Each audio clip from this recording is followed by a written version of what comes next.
Friends, कैसे हो आप लोग देख रहे हैं जीएस सिंपलर। आपका स्वागत है। इसमें आपको पढ़ाई जाएगी ज्योग्राफी की 9th क्लास का 3rd चैप्टर। ठीक है, ये यूपीएससी लेवल से जो ज्योग्राफी की बुक होती है बहुत इम्पोर्टेंट और काफ़ी एग्ज़ाम के रिलेवेंट होती है और इससे काफ़ी क्वेश्चन आते भी हैं।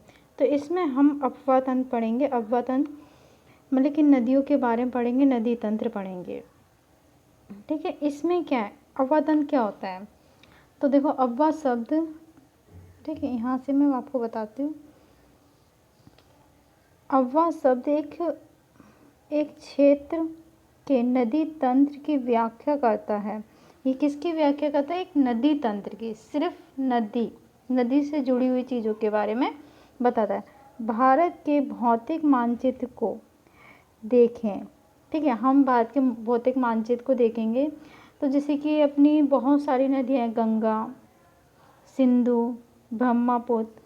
तो इन सारी नदियों के बारे में पढ़ेंगे कि सारी नदियाँ पढ़ेंगे।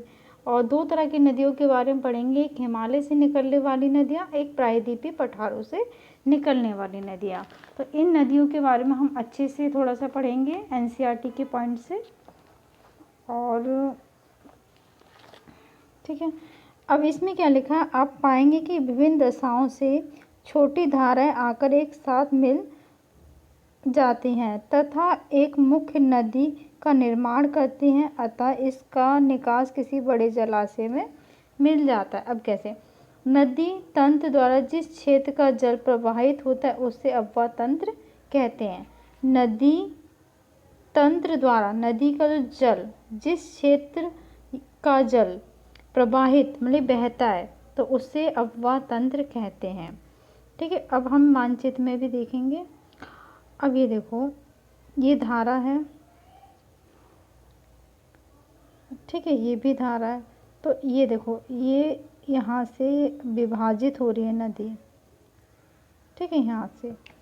तो ये नदियाँ जैसे कि ये देखो पर्वत हैं, ऊंचे ऊंचे पहाड़ है, तो वहाँ से जो नदियाँ बह के आती है तो मैदानी क्षेत्र में अपनी गतियों को चेंज कर लेती है। ठीक है, अब आगे क्या है,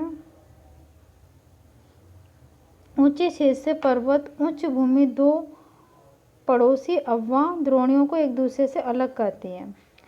ठीक है, और जैसे कि सबसे बड़ा अफवाह तंत्र कौन सा? विश्व का सबसे बड़ा अफवाह तंत्र अमेजिन नदी है। ये बूंद बूंद बहुत बड़ी नदी और लंबी नदी मानी जाती है।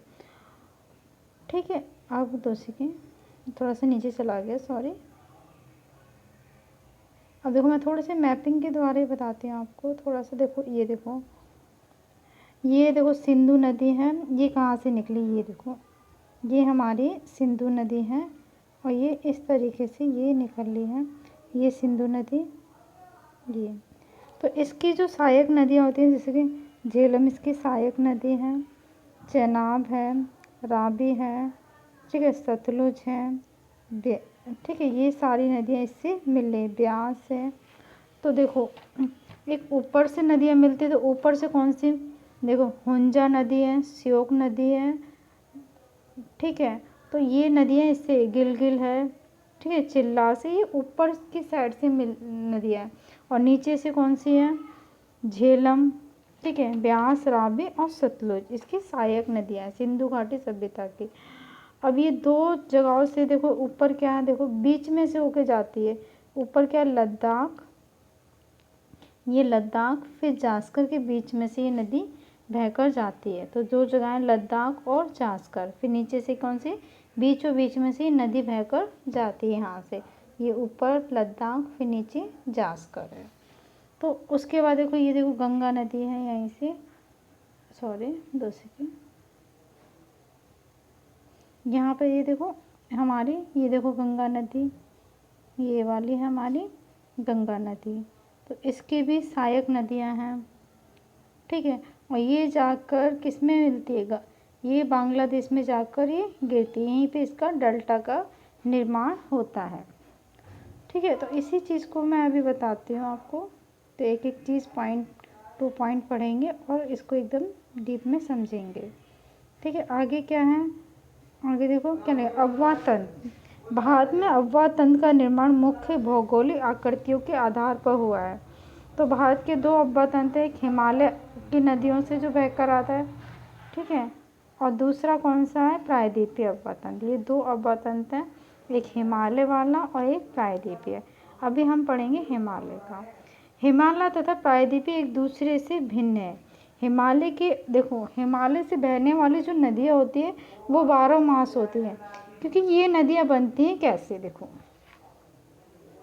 जैसे कि ये हमारा 2 सेकेंड, ये हमारा मान लो हिमालय पर्वत है, ठीक है, हिमालय पर्वत। तो यहाँ पे बर्फ़ जमी होती है इस जगह पे, ठीक है। तो यहाँ पे क्या होती है, बर्फ़ जमी होती है यहाँ पे। तो जब ये बर्फ़ पिघलती है तो ये इस तरीके से ये नीचे की तरफ, ढलान की तरफ जाती है बर्फ़।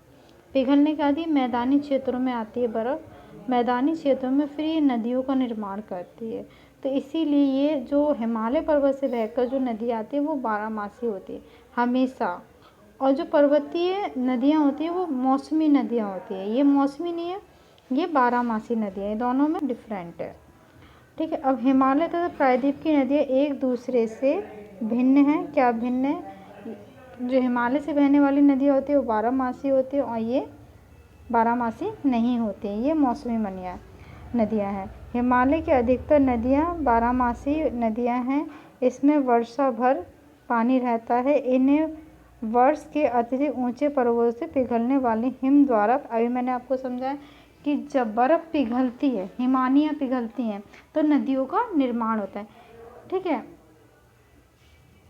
तो हिमालय की, ठीक है, हिमालय की 2 प्रमुख नदियाँ सिंधु ब्रह्मपुत्र, ठीक है, प्रायद्वीपीय श्रृंखला के उत्तरी भाग से निकलती हैं। इन नदियों ने पर्वतों को काट कर गार्जों का निर्माण किया है। किसका, गार्ज माने डेल्टा का निर्माण किया है।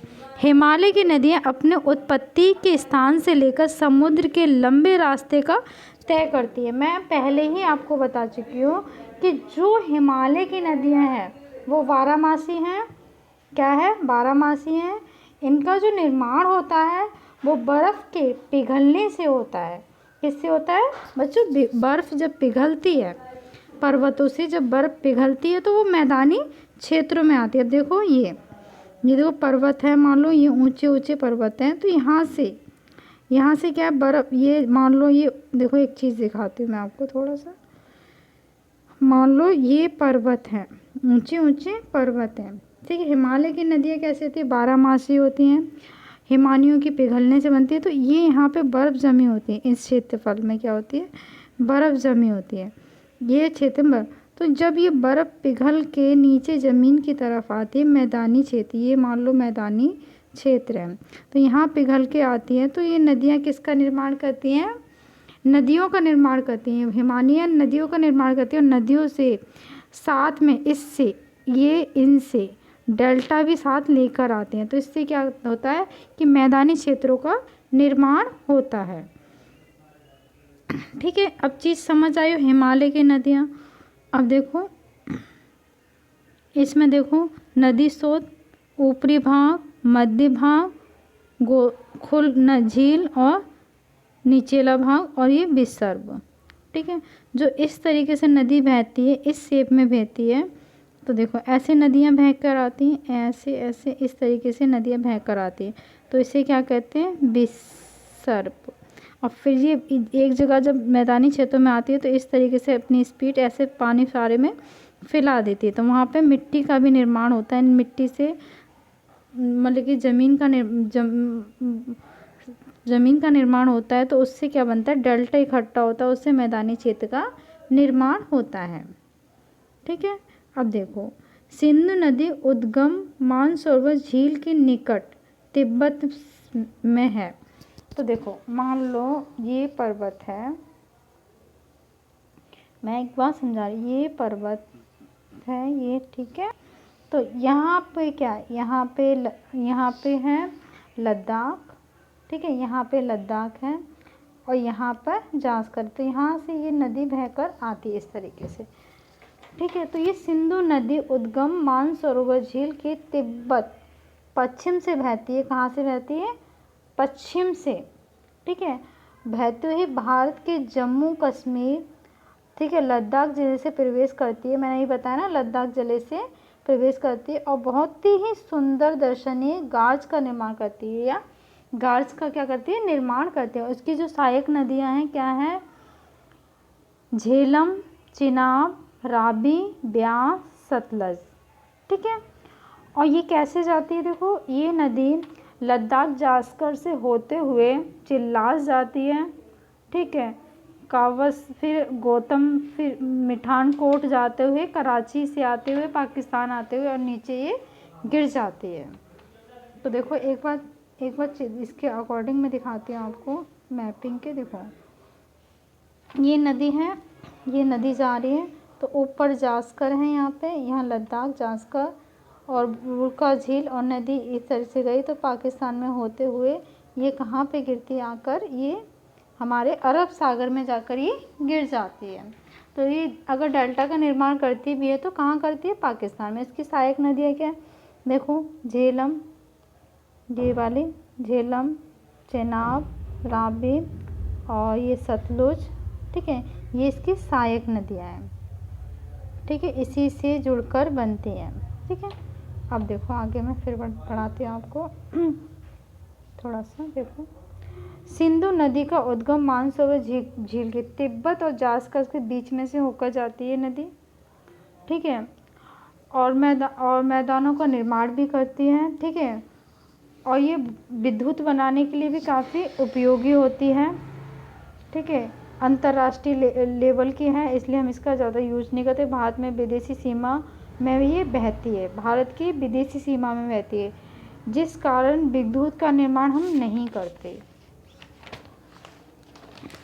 ठीक है। और इसकी जो टोटल लंबाई है, जो लेंथ है, मैं थोड़ा सा एक्स्ट्रा बता रही हूँ आपको इसमें, इसकी जो लेंथ है 2880, ठीक है, किलोमीटर।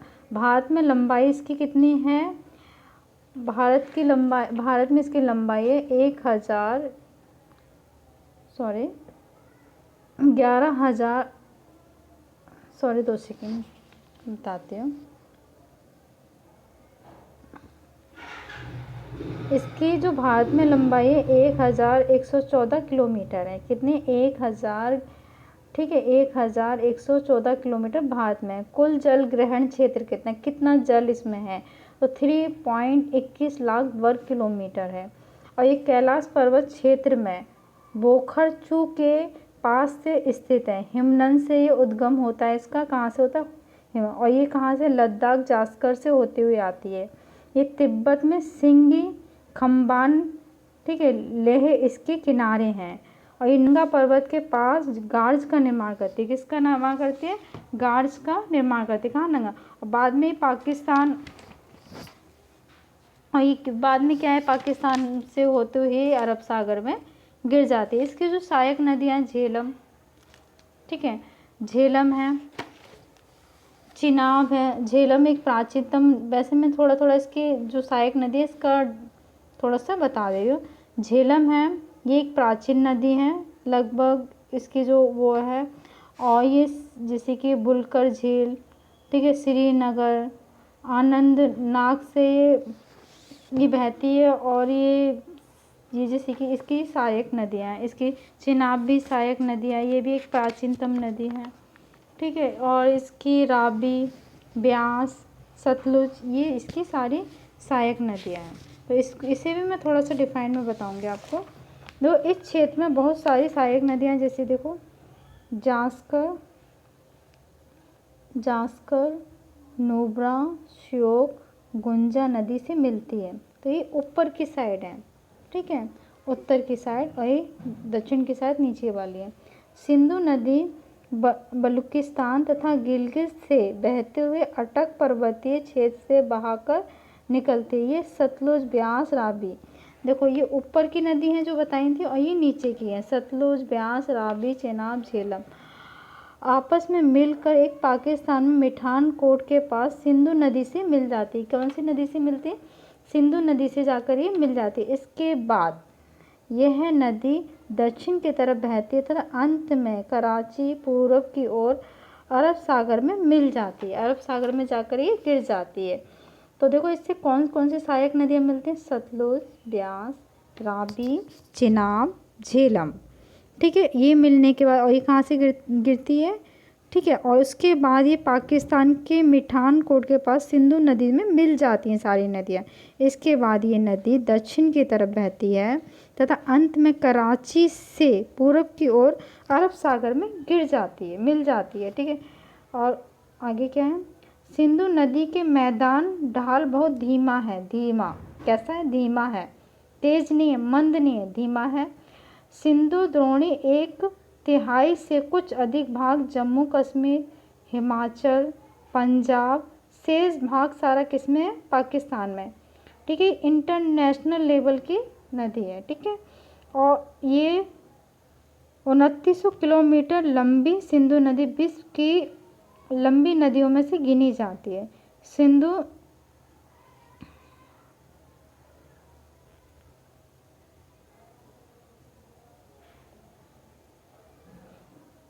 ठीक है, ये सारी चीज़ें मैंने पढ़ा दी। अब आगे देखो इसकी सिंधु नदी की का, अब इसमें लिखा सिंधु समझौता संधि के अनुच्छेद 1960 के अनुसार भारतीय इस नदी क्रमाम संपूर्ण जल का केवल 20% जल उपयोग करता है। हम लोग भारत के लोग कितना 20% उपयोग करते हैं। इस जल का उपयोग पंजाब, हरियाणा, राजस्थान के दक्षिणी पश्चिमी भागों में सिंचाई के लिए किया जाता है। ठीक है, अब गंगा नदी के बारे में हम थोड़ा सा पढ़ेंगे। तो मैंने आपको ये बताई सिंधु नदी, फिर एक बार बताती हूँ। देखो मैपिंग के द्वारा जो ये सिंधु नदी है, देखो ये रही। ठीक है, अब इसको थोड़ा सा मैं और अच्छे से आपको डीप में बताऊंगी। ये देखो ये हमारी है सिंधु नदी, तो यहाँ इसके ऊपर है हमारा लद्दाख। क्या है इसके ऊपर है, सॉरी मेरा थोड़ा सा पेन ना अच्छी क्वालिटी का नहीं है, लिखने में दिक्कत होती है। ये है लद्दाख, सॉरी लिख नहीं पाऊँगी, कोई नहीं। यहाँ ये है लद्दाख, इसके बीच में सिंधु नदी, फिर इधर है जास्कर। ठीक है, ठीक है, जो है लद्दाख और जास्कर के बीच में क्या है, ये नदी बहती है, बीच में से बहती है नदी। ठीक है, फिर ये नदी इस तरीके से यहाँ से बहते हुए ये यहाँ पे आई। ठीक है, तो इस नदी से कौन सी नदी मिली, देखो एक तो चेनाब नदी, ठीक है ऐसी मिली, फिर सतलुज नदी, ब्यास नदी, ठीक है, और दूसरी चेनाब नदी। तो ये सारी नदियाँ मिलकर फिर पाकिस्तान में आके गिर जाती है, और इसे विदेशी नदी भी कहते हैं। तो ये सारी इसकी सहायक नदियाँ हैं। और 2 सेकेंड मैं थोड़ा सा ना अब आगे बताती हूँ। अब हम गंगा नदी के बारे में पढ़ेंगे। 2 सेकेंड देखो अब हम पढ़ेंगे गंगा नदी के बारे में।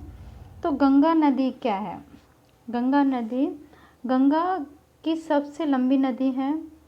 ठीक है, ये 2525 किलोमीटर है। ठीक है, एरिया इसका एरिया है 10.637 लाख। ठीक है, और जल ग्रहण क्षेत्र है। और ये जैसे कि ये नदी, इसमें क्या लिखा है देखो, गंगा का मुख्य भाग भागीरथी, गंगोत्री, हिमानी से निकलती है। ये कहाँ से निकलती है, गंगोत्री। तो इस तरीके से ये देखो यहाँ पे जैसे कि इस तरीके से मान लो ये है, तो यहाँ पर क्या है, सतोपंथ, क्या है ये, सतोपंथ। ठीक है, ये सतोपंथ है। फिर यहाँ से निकलती है धौली गंगा, फिर नंदकिनी, फिर पिंडार। ठीक है, ऐसी भागीरथी से निकलती है। तो ये नदी ऐसी निकलती हुई आती है। तो वही चीज़ है, इसमें क्या लिखा है कि गंगा की मुख्य धारा भागीरथी हिमनद से निकली है तथा अलकनंदा उत्तराखंड के देवप्रयाग में इसे मिलती है। ठीक है, हरिद्वार के पास गंगा पर्वतीय भाग को छोड़कर मैदानी भाग प्रवेश करती है। ठीक है, हिमालय से निकलने वाली बहुत सी नदियाँ आकर गंगा नदी से मिलती हैं। तो जैसे कि यमुना नदी गंगा से मिलती है, यमुना, घाघरा, गंडक, कोसी, ठीक है, यमुना, यमुनेत्री इसे कहते भी हैं। इस गंगा के दाहिने किनारे पर जो नदियाँ घाघर, गंडक, कोसी, नेपाल, हिमालय, तो ये इसकी सहायक नदियाँ हैं। देखो ये रही,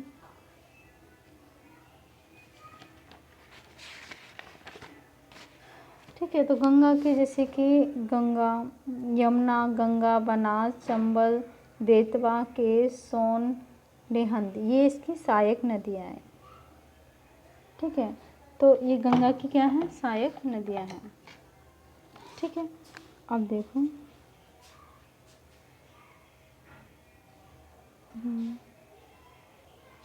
ये इसके कारण प्रत्येक वर्ष उत्तरी मैदानों में कुछ हिस्से में बाढ़ आ जाती है। ये नदियाँ बहुत बड़ी मात्रा में बहती है, इसलिए यहाँ पे बाढ़ भी आ जाती है, जान माल तथा नुकसान भी होता है।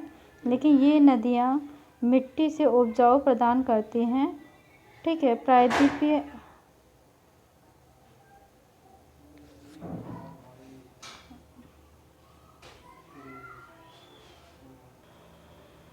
हेलो, फिर इसमें देखो इसकी जो सहायक नदियाँ होती हैं गंगा की, तो ये डेल्टा का निर्माण भी करती हैं। ठीक है, मैं इसकी सहायक नदियाँ भी आप लोगों को बता चुकी हूँ। तो इसकी जो सहायक नदियाँ हैं,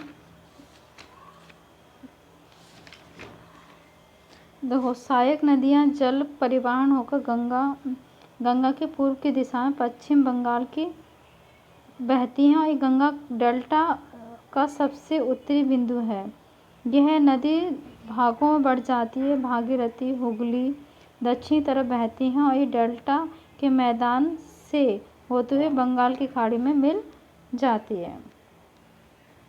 ठीक है, अब ये क्या है, और मुख्य धारा दक्षिण की ओर बहती हुई बांग्लादेश में प्रवेश करती है, तो ब्रह्मपुत्र नदी से आकर मिल जाती हैं। अंतिम चरण में गंगा ब्रह्मपुत्र की विलीन होने से पहले ये इस गंगा का नाम मेघना नाम पड़ जाता है। विलीन होने से पहले इसका नाम मेघना पड़ जाता है, और ये कहाँ विलीन होती है, बांग्लादेश में जाके गिरती है।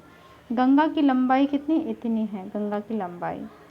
और सिंधु नदी तंत्रों के बीच जल विभाजित में स्थित है। अम्बाला सुंदरबन के मैदान की लंबाई इसकी कितनी है 1800 किलोमीटर, परंतु इसके ढाल के गिरावट मुश्किल से 300 मीटर है।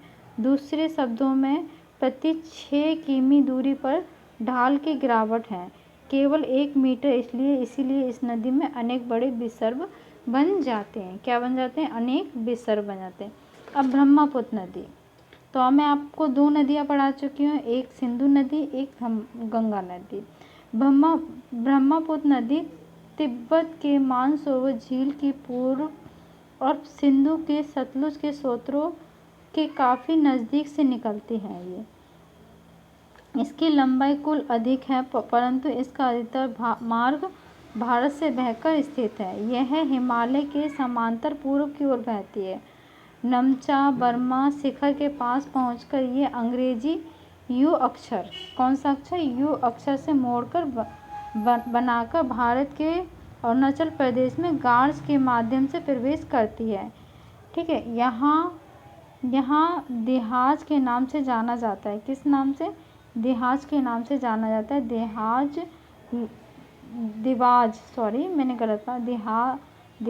और देवाज तथा लोहित कैनुला दूसरी सहायक नदी से मिलकर असम ब्रह्मपुत्र का निर्माण कर दिया।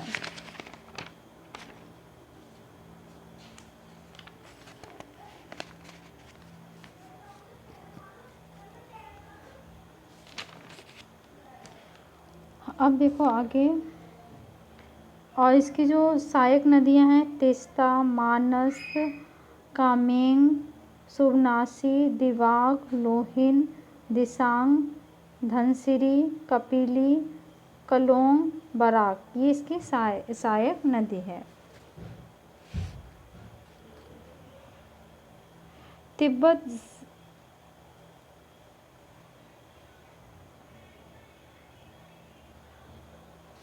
तिब्बत सील की शुष्क क्षेत्र है, तिब्बत सील शुष्क क्षेत्र है तथा यहाँ इस नदी जल में सिल्ट की मात्रा बहुत कम होती है। किसकी मात्रा बहुत कम होती है?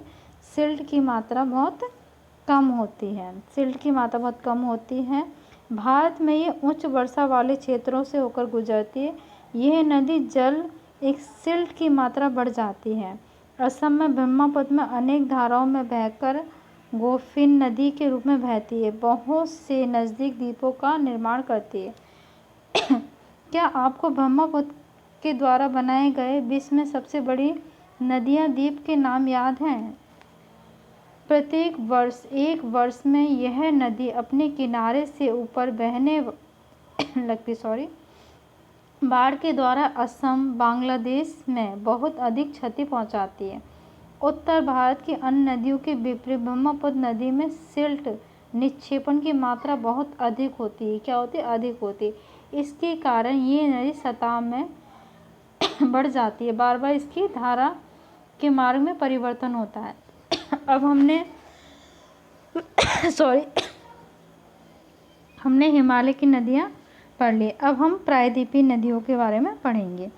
तो प्रायद्वीपीय नदियाँ कैसी होती हैं? जो जैसे कि ये देखो, भारत का ये वाला क्षेत्रफल होता है, तो जो यहाँ का जो ये प्रायद्वीपीय पठार होता है, ये पठारी नदियाँ होती है, इसे प्रायद्वीपीय नदियाँ कहते हैं। तो प्रायद्वीपीय भारत के प्रमुख जल विभाग का निर्माण करती हैं। ये पश्चिम घाट, ये क्या है? पश्चिम घाट द्वारा होता है। ये पश्चिमी तट से निकट उत्तर दक्षिण में स्थित है। ये प्रायद्वीपीय भाग की अधिकतर मुख्य नदियाँ हैं। महानदी, गोदावरी, कृष्णा, कावेरी पूरब की ओर बहती है। ये कहाँ बहती हैं? और पूरब की ओर बहती है तथा बंगाल की खाड़ी में गिरती हैं। पूरब की ओर बहती है और कहाँ गिरती हैं नदियाँ? बंगाल की खाड़ी में गिरती है तथा बंगाल की खाड़ी में गिरती हैं। ये नदी अपने मुहाने का डेल्टा का निर्माण करती है। अपने मुहाने से किसका निर्माण करती है? डेल्टा का निर्माण करती हैं। पश्चिम घाट में पश्चिम में बहने वाली अनेक छोटी धाराएं हैं। नर्मदा, ताप्ती दो बड़ी नदियां हैं जो कि पश्चिम की तरफ बहती हैं तथा ज्वालन मुख का क्या करती है? निर्माण करती है। ठीक है। निर्माण प्रायद्वीपीय नदियाँ की अवबाद्रोणी आकार में निक्षेपण छोटी है। अब देखो, हम पढ़ेंगे अब नर्मदा नदी के बारे में। नर्मदा नदी, ठीक है, नर्मदा का उद्गम मध्य प्रदेश के अमरकंटक में पहाड़ी के निकट है। ये पश्चिम की ओर 2 सेकेंड बेटा।